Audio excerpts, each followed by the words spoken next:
चाहता हूँ कि ये जो 2000 के नोट अब बंद करने की बात हो रही है, रिजर्व बैंक ने कुछ समय पहले छापना बंद कर दिया था, लेकिन वो जो बड़े पैमाने पर वो जो काले धन के रूप में या किसी रूप में जमा हो गया है लोगों को, उसको निकलवाने की कोई कोशिश तो आज तक हुई नहीं। तो क्या ये सरकार चाहती थी कि धीरे धीरे लोग अपना पैसा जमा कर लें, फिर बाद में कभी उसको देखा जाएगा? ये 6 साल का समय दे दिया आखिरकार ना उन लोगों को जिन्होंने पैसा जमा करना था काले धन के रूप में। अरुण अनम्यूट अरुण। अरुण जी अनम्यूट कर हाँ, जी। देखिए मुकेश जी, काले धन की अर्थव्यवस्था के बारे में बहुत सारी गलत धारणाएं हैं। सबसे पहले जो गलत धारणा है कि कैश मींस ब्लैक, है ना, इसी आधार पे उन्होंने कैश को खत्म किया, डिमोनेटाइज किया, जो बड़ी करेंसी नोट थे। लेकिन जो मैं बार बार कहता चला आया हूं कि जो वेल्थ होती है, ब्लैक वेल्थ, उसका 1% से कम कैश में होता है।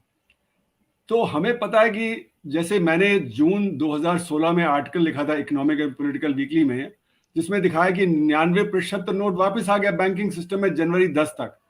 और फिर बाद में आरबीआई ने वो जो करेंसी इन सर्कुलेशन का डेटा देना बंद कर दिया, और फिर अगस्त में उन्होंने अपनी रिपोर्ट में कहा कि 99% वापस आ गया है। तो जो मैंने लिखा था अपने ईपीडब्ल्यू आर्टिकल में, वो बात साबित हो गई। तो यानी कि 1% भी जो कैश में था, जो वेल्थ में, जो ब्लैक वेल्थ थी, वो भी नहीं पकड़ी गई। और वो जो पुरानी जो ब्लैक वेल्थ थी वो नए नोट में तब्दील हो गई। उसके लिए हमें पता है कि जो 1000 रुपए का नोट 700 में जा रहा था, 500 रुपए का नोट जो है 300 रुपए में जा रहा था, है ना। तो जिसके पास काला धन था भी कैश में, उसने कन्वर्ट कर लिया।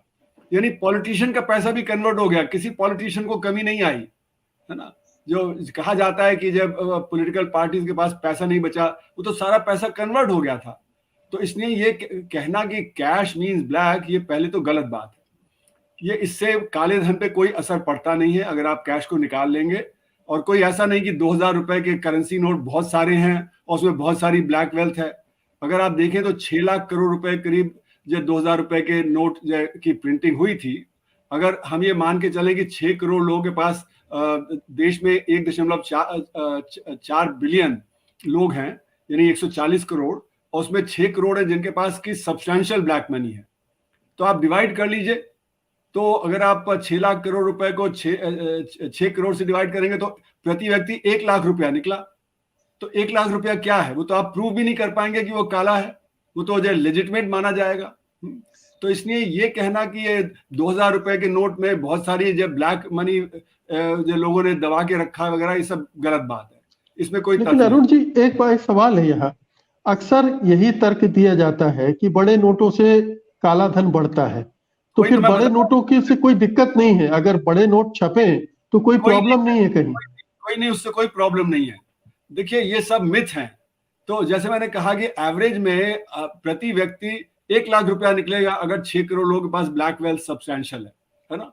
दूसरी बात यह कि काली कमाई जो होती है वो उस पर कोई असर नहीं पड़ता। आप कैश को निकाल दें नहीं निकालें, तो वो जो काली कमाई है वो कैसे होती है? वो अंडर इन्वॉइसिंग, ओवर इन्वॉइसिंग से होती है। वो बड़े नोट को आप निकाल दें और आप चलने दें, उससे कोई अंडर इन्वॉइसिंग ओवर इन्वॉइसिंग नहीं रुकती है।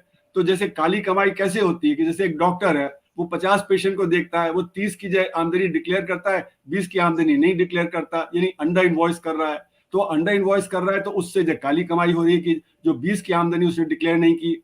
उसी तरह जैसे कि बिजनेसमैन है, वो अपने सारे घर के खर्चे कंपनी पर डाल देता है ना, तो खर्चे वो उसने ओवर इन्वॉइस कर दिए। जब अगर जो कोई टेक्सटाइल प्रोड्यूसर है, उसने कपास खरीदा समझिए 1.5 करोड़ का, तो उसने कह दिया मैंने तो 2 करोड़ का खरीदा है।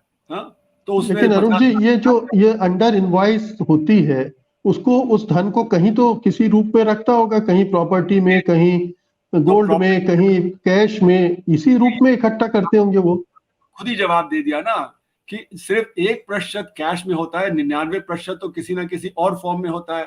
वो चाहे प्रॉपर्टी में हो, गोल्ड में हो, चाहे विदेश ले जाया गया हो जहां पे कि आपके पास फॉरेन एसेट्स हैं, है ना। तो इसलिए जो करेंसी का लेना देना कोई नहीं है ब्लैक इनकम जनरेशन से।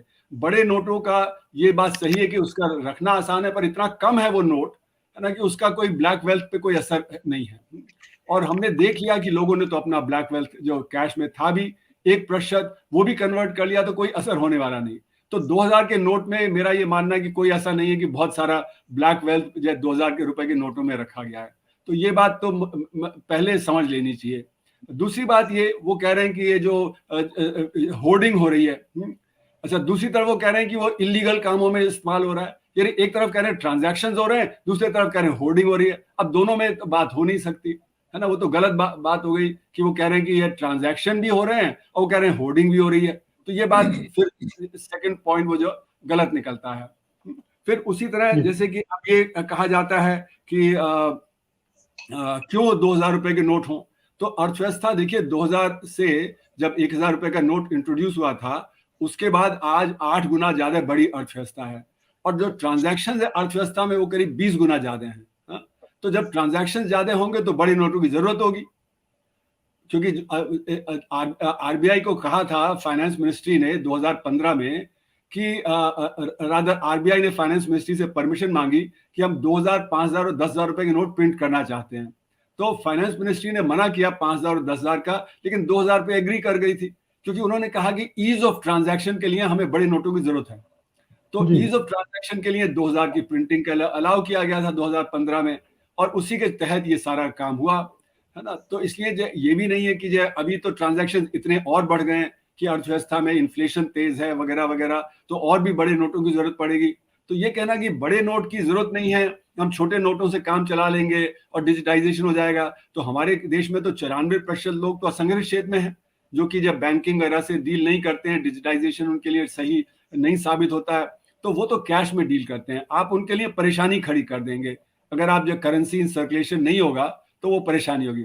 तीसरी बात ये कि अगर आप देखें तो जापान में जो कैश जीडीपी रेशियो है वो 18% है, हमारे यहाँ तो अभी भी 14% है, पहले 12% होता था, है ना। तो ऐसा नहीं कि जापान फिर हमसे ज्यादा करप्ट है या ज्यादा वहां पे ब्लैक इनकम जनरेशन है। उधर नाइजीरिया में जो करेंसी टू जीडीपी रेशियो वो 1.4% है। तो क्या नाइजीरिया हमसे जो कम करप्ट है? वो तो हमसे भी बहुत ज्यादा करप्ट है, जापान से ज्यादा करप्ट है। और स्वीडन में भी कैश टू जीडीपी रेशियो 1.4% है, जितना नाइजीरिया में है।